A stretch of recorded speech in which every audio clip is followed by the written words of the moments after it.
Well, the Bakersfield Californian is going through some tough times right now. At least 6 longtime editors of the paper were laid off this week. This comes just before new ownership takes over the family-run paper. Emma Goss is live at the Californian's current offices on Pegasus Drive with a look at what's going on there. Emma?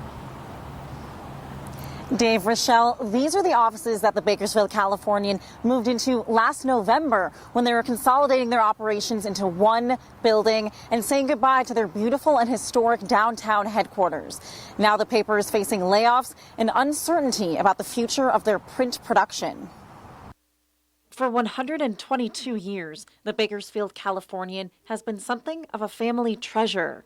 Founded by Alfred Harrell and passed down over 5 generations, the local news always carried a sense of neighborly familiarity. It was a very giving, very generous family.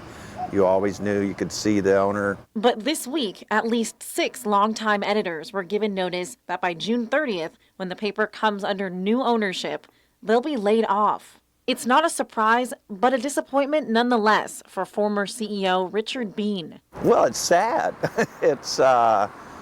It's an end of the era, of an era. You had 5 generations of family ownership. It's a very generous family. They gave to a lot of causes, and now you have a Canadian owner, and they may be good operators, but they're not from here. They don't, I would expect that it's going to be a much more bottom line company. California New Sound Media will take ownership come July 1st. They've announced they'll be moving the print operations to the Antelope Valley, where they also print the Antelope Valley Press. We might see the subscription rates increase.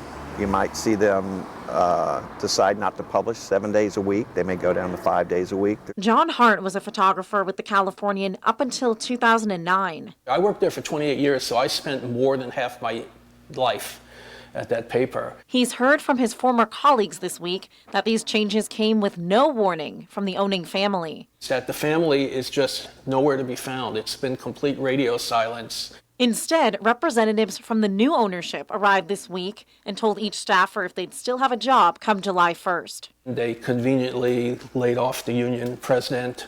They also laid off members of the digital team, nearly half the copy editors, and the executive editor, Jim Lawitz. This is Dennis right here.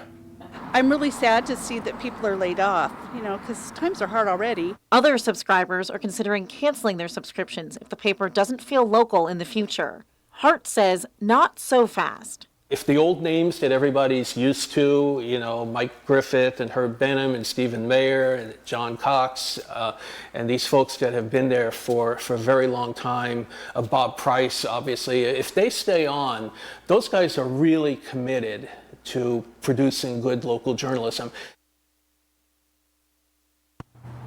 Next Sunday is the final day that the paper will be owned by the Morehouse Fritz family. There's estimated to be under 100 staffers currently at the Californian, but just 25 years ago, there were over 400. Reporting from the Bakersfield Californian offices, Emma Goss, Eyewitness News.